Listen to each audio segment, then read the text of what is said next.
1950년 6.25 전쟁 당시 한인민군 병사가 국군의 귀순해 남쪽의 자유를 받습니다. 하지만 그는 가족 때문에 다시 북한으로 돌아갔고 그게 그의 인생 최대 실수가 됐죠.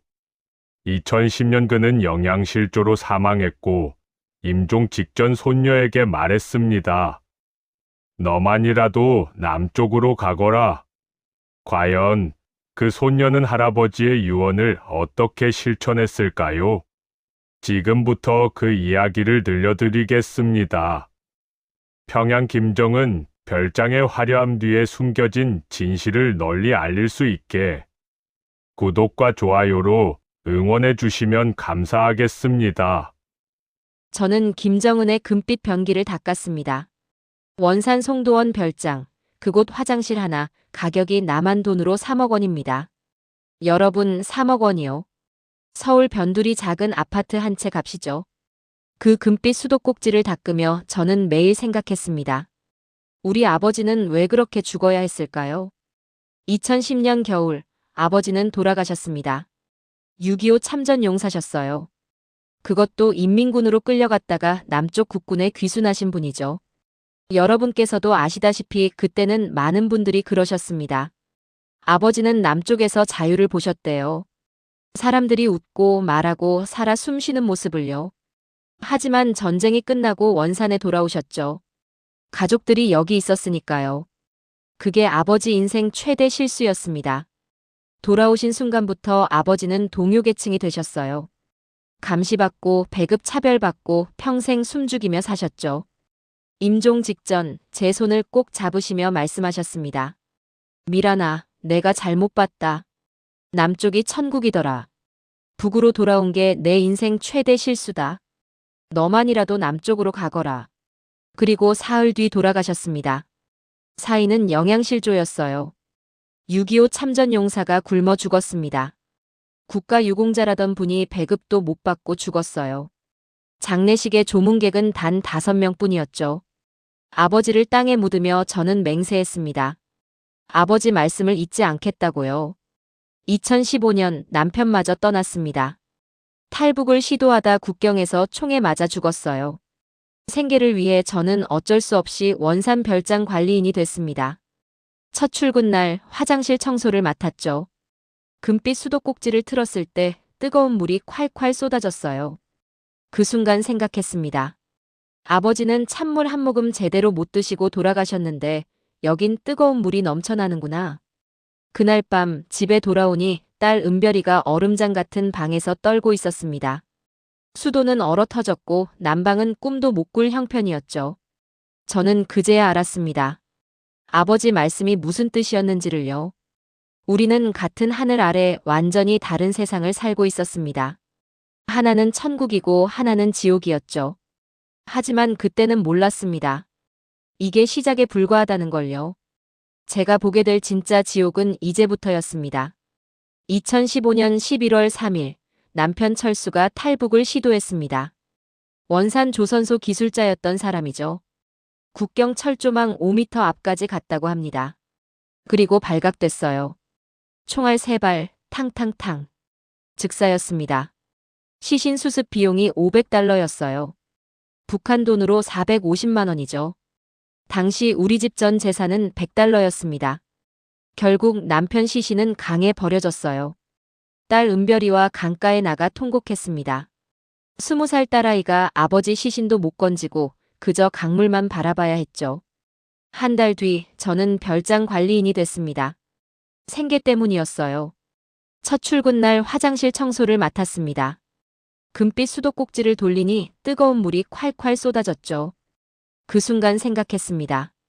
남편은 물 한 모금 못 마시고 죽었는데 여긴 뭐가 이렇게 넘쳐나는가. 2020년 겨울이었습니다. 그해 겨울은 특히 추웠어요. 별장 실내 온도는 25도였습니다. 저는 땀 흘리며 청소했죠. 같은 시각 우리 집 실내 온도는 영하 5도였어요. 딸이 동상으로 손가락 3개가 괴사 위기에 처했습니다. 병원에선 말했죠.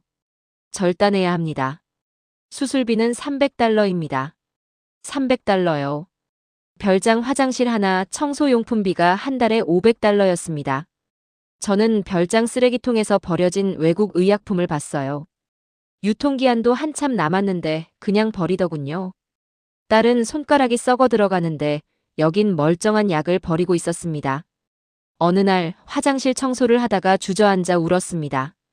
금빛 수도꼭지를 붙잡고 소리내어 울었어요. 당신 왜 이렇게 일찍 갔어요? 조금만 참았으면 나도 방법이 있었을 텐데. 하지만 알고 있었습니다. 방법 같은 건 없다는 걸요. 이 나라에서 우리 같은 사람들은 개만도 못한 취급을 받는다는 걸요. 그날 저는 깨달았습니다. 아버지 말씀이 옳았다는 걸요. 남편이 목숨 걸고 가려던 곳이 어디였는지를요. 이곳은 나라가 아니었습니다. 거대한 감옥이었죠. 하지만 진짜 지옥은 그 다음 해에 시작됐습니다. 2021년 6월 동료 관리인 박성철 씨가 체포됐습니다. 나이 45세 아내와 두 자식을 둔 가장이었죠. 혐의는 별장 식품 300g 절도였어요. 쌀 300g입니다. 밥으로 치면 3공기 분량이죠. 사흘 뒤 우리는 원산 운동장으로 강제 동원됐습니다. 5천 명이 모였어요. 한여름 뙤약볕 아래서 2시간을 서 있었죠. 드디어 박성철 씨가 끌려 나왔습니다. 입에 재갈이 물려 있었고 두 손은 뒤로 묶여 있었어요. 확성기에서 목소리가 울려 퍼졌습니다. 인민의 재산을 훔친 반역자를 엄정히 처단한다. 총소리가 3번 울렸습니다. 탕, 탕, 탕. 박성철 씨는 그 자리에서 쓰러졌어요. 시신을 트럭에 실어갔죠. 우리는 박수를 쳐야 했습니다. 박수를 치지 않으면 우리도 의심받으니까요. 나중에 알았습니다. 박성철 씨가 훔친 쌀 300g은 병든 어머니에게 죽 끓여드리려던 거였어요. 그의 어머니는 아들 처형 사흘 뒤 스스로 목숨을 끊었습니다. 쌀 한 줌이 두 사람을 죽인 겁니다. 그 같은 날 별장 냉장고에는 수입 과일이 썩어가고 있었습니다. 유통기한이 지난 음식들을 쓰레기통에 버렸어요. 하루에 버리는 음식 가격이 500달러가 넘었습니다. 그 음식이면 박성철 씨 어머니를 살릴 수 있었을 텐데요. 그해 겨울 딸 은별이가 쓰러졌습니다. 병원 진단은 영양실조였어요. 3개월 내 사망 가능합니다. 입원비는 1000달러입니다. 우리 집 현금은 50달러뿐이었죠. 새벽 2시 저는 별장 식품 창고에 들어갔습니다. 떨리는 손으로 통조림 5개를 훔쳤어요. 박성철 씨 얼굴이 떠올랐습니다. 나도 저렇게 죽을 수 있다고 생각했죠. 하지만 딸을 살려야 했습니다. 가만히 있으면 딸이 죽으니까요. 그날 밤 저는 범죄자가 됐습니다. 아니, 이 나라가 저를 범죄자로 만든 겁니다. 이대로는 살 수 없다고 생각했어요. 죽더라도 이곳을 떠나야 한다고요. 2023년 10월 평양 친척 집을 방문했습니다. 대동강변 신축 아파트였어요. 40층 고층 건물의 화려한 외벽이 눈부셨죠. 선전 방송에서 늘 보던 그 건물이었습니다. 우리 인민의 행복한 보금자리라던 바로 그곳이요.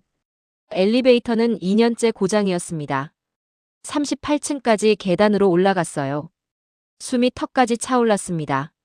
문을 열고 들어가니 실내 온도가 영하 10도였어요. 한겨울인데 난방이 안 됐습니다. 친척 아주머니는 68살이셨어요.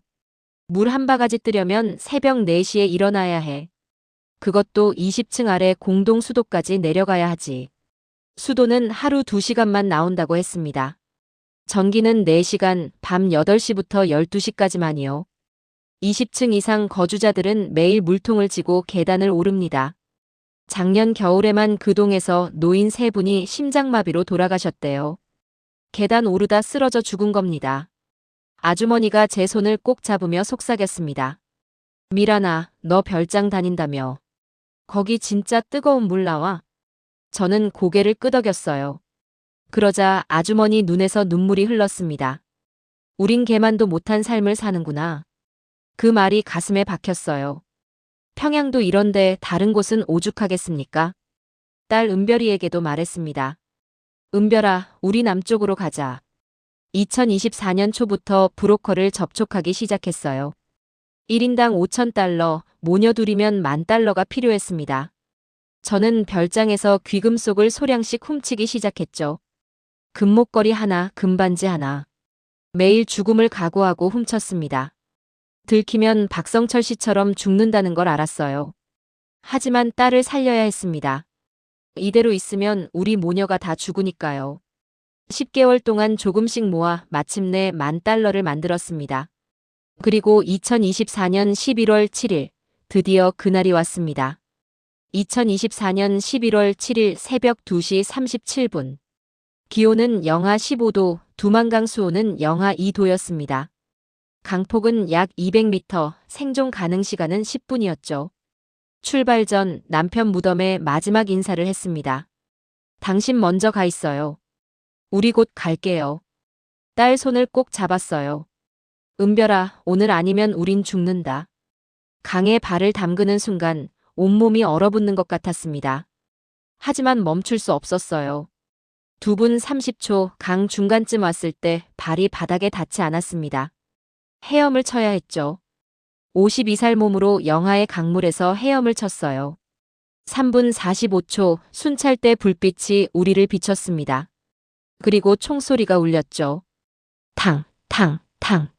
저는 딸 머리를 붙잡고 물속에 머리를 박았습니다. 폐가 터질 것 같았어요. 1분 30초 후 고개를 들었을 때 순찰대는 다른 방향으로 이동하고 있었습니다. 그때 봤어요. 강 위에 떠 있는 시신을요. 총소리는 다른 탈북자를 쏜 거였습니다. 우리가 2분만 늦었어도 저렇게 됐을 거예요. 5분 50초 딸이 엄마 못 가겠어 하며 주저앉았습니다. 저는 딸 목을 잡고 끌었어요. 지금 포기하면 우린 둘 다 죽는다. 6분 30초 중국 브로커가 우리를 끌어올렸습니다. 딸이 의식을 잃고 쓰러졌어요. 은별아, 은별아. 저는 5분 동안 심폐소생술을 했습니다. 제 인생에서 가장 긴 5분이었죠. 딸이 깨어나며 첫마디를 했어요. 엄마, 우리 살았어. 저는 딸을 꼭 안고 울었습니다. 아버지가 가라고 하신 그 길로 왔습니다. 하지만 이게 끝이 아니었어요. 진짜 시련은 이제부터였습니다. 중국 땅에 발을 디딘 지 하루 만에 브로커가 말했습니다. $5,000 더 내시오. 안 그러면 공안에 신고한다. 우리 소지 금액은 0원이었어요. 당신들 북송되면 총살이요. 연길 외곽 허름한 집에 감금됐습니다. 창문엔 쇠창살이 있었고 화장실 가는 것도 감시받았죠. 하루 식사는 만두 2개가 전부였어요. 일주일이 지나자 브로커가 다시 왔습니다. 딸을 팔면 $5,000 주겠소. 중국 농촌 총각에게 시집 보내면 돼요. 딸 귀에도 들리는 목소리였습니다. 은별이가 제 옷을 붙잡으며 울었어요. 엄마, 나 팔지 마. 그때 문이 열렸습니다. 78세의 조선족 할아버지가 들어오셨어요. 김철호 할아버지라고 하셨죠. 나도 6.25 때 헤어진 가족이 있소. 같은 민족인데 그냥 못 보겠소. 할아버지는 $5,000를 대신 내주셨습니다. 이건 빚이 아니라 우리 민족의 도리요. 연길 식당에서 설거지 일을 시작했어요. 하루 12시간 노동의 급여는 월 200위안, 우리 돈으로 3만 원이었습니다. 단속을 피해 3달 동안 3번 이사했죠. 어느 날 공안이 식당에 들이닥쳤습니다. 신분증 검사. 저는 화장실 창문으로 뛰어내렸어요. 2층 높이였지만 뛰어내릴 수밖에 없었죠. 발목이 삐끗했지만 정신없이 뛰었습니다. 중국도 북한과 다를 게 없었어요. 숨어 살아야 하고 언제 잡힐지 모르고 자유가 없었죠. 그때 한국 선교사 박 목사님을 만났습니다. 태국으로 가면 한국 대사관이 보호해 줍니다. 비용은 1인당 $3,000입니다. 김철호 할아버지가 또 도와주셨어요. 어서 가시오. 우리 민족 한 사람이라도 더 살려야지. 떠나는 날 할아버지가 우셨습니다. 내 가족도 남쪽 어디선가 살아있겠지. 너희가 잘 되는 걸 보니 내 가족도 잘 살고 있을 것 같구나. 그렇게 우리는 죽음의 정글로 향했습니다. 라오스 정글 300km를 14일 동안 걸어야 했습니다. 탈북자 6명과 안내인 2명이 함께였죠. 첫날부터 폭우가 쏟아져 옷이 다 젖었어요. 사흘째 되는 날 딸이 고열로 쓰러졌습니다. 말라리아가 의심됐죠. 닷새째, 일행 중 한 명이 독사에 물렸습니다. 우린 그 사람을 그냥 두고 가야 했어요. 7일째, 식량이 떨어졌습니다. 풀뿌리를 뜯어먹으며 걸었죠. 열흘째, 라오스 경찰과 마주쳤어요. 여권 있어요? 없으면 북한 송환입니다. 경찰이 무전기를 들었어요. 그 순간 안내인이 뇌물을 건넸습니다. 1인당 100달러, 우리 소지금은 50달러 뿐이었죠. 다른 일행들이 돈을 모아줬습니다. 간신히 풀려났어요. 열이틀째, 강을 건너다 일행 한 명이 실종됐습니다. 우린 그 사람을 찾을 수 없었어요. 계속 가야만 했죠. 같은 날, 딸이 완전히 탈진했습니다. 엄마, 더 이상 못 걷겠어. 저는 딸을 업었습니다. 52세 몸으로 29살 딸을 업었어요. 45kg이었죠. 2시간 동안 업고 걸었습니다. 등에서 딸이 울며 말했어요. 엄마, 나 버리고 가. 닥쳐. 엄마가 죽어도 너는 한국 보낸다. 저는 소리쳤습니다. 그 순간 생각했어요.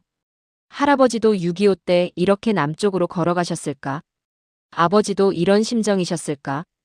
열나흘째 밤 11시, 태국 국경 철조망이 보였습니다. 밑에 50cm 구멍을 팠어요. 1시간 만에 구멍을 완성하고 딸을 먼저 밀어 넣었죠. 그때 태국 국경 경비대가 나타났습니다. 스타프. 경비대가 총을 겨눴어요. 저는 손을 들고 무릎 꿇었습니다. 코리어. 사우스 코리어. 경비대가 무전으로 확인했어요. 5분 후, 오케이, 고. 태국 땅에 쓰러지며 생각했습니다. 드디어 자유에 왔구나. 할아버지, 아버지, 남편, 이제 곧 만나러 갑니다. 2025년 1월 15일, 인천공항에 도착했습니다. 비행기에서 내려 땅에 입을 맞췄어요. 할아버지, 아버지, 남편, 저 왔습니다. 공항 직원이 생수를 건넸죠. 한 모금 마시며 오열했습니다. 이 물, 공짜예요? 하나원에 도착해 방 하나를 받았어요. 침대, 책상, 화장실이 있었죠. 수도꼭지를 틀어봤습니다. 뜨거운 물이 콸콸 쏟아졌어요. 1시간 동안 물을 틀어놓고 봤습니다. 이게 진짜구나. 1월 16일 새벽 2시, 딸과 함께 산책을 나갔습니다. 환하게 불 켜진 편의점을 발견했어요. 은별아, 저기 가보자. 점원이 말했죠. 어서 오세요. 라면, 김밥, 음료수가 가득했습니다. 가격표를 보고 놀랐어요. 이게 다 5,000원 이하였죠.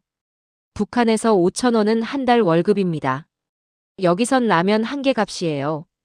1월 20일, 처음으로 스마트폰을 받았습니다. 유튜브에서 북한을 검색했어요. 김정은 별장 영상이 나왔죠. 제가 닦던 금빛 변기가 화면에 있었습니다. 댓글에 이런 글이 있더군요. 저게 진짜야? 저게 우리 세금으로? 그제야 깨달았습니다. 내가 닦던 게 남한 국민 세금이었구나. 1월 25일, 동네 마트에 갔습니다. 5만 원으로 쌀 10kg, 고기 2kg, 과일과 야채를 샀어요. 북한이었으면 이 돈으로 쌀 1kg도 못 살 돈이죠. 집에 와서 딸과 함께 울며 밥을 지었습니다. 은별아, 우리 이제 굶지 않아도 돼. 저는 유튜브 채널을 시작했습니다. 제목은 나는 김정은의 금빛 변기를 닦았다였어요. 여러분께 말씀드립니다. 제가 닦던 금빛 수도꼭지 하나에 3억 원입니다. 그 돈이면 북한 주민 100명이 1년을 살 수 있어요. 평양 고층 아파트는 세트장입니다. 우리 동포 2,500만 명이 지금 이 순간에도 얼어 죽고 굶어 죽고 있습니다. 통일은 선택이 아닙니다. 생존입니다. 제 아버지는 6.25 때 자유를 지키다 북에 갇혔습니다. 제 남편은 자유를 찾다 총에 맞아 죽었어요. 이제 여러분이 자유를 나눠줄 차례입니다. 구독과 좋아요가 북한 동포를 살립니다.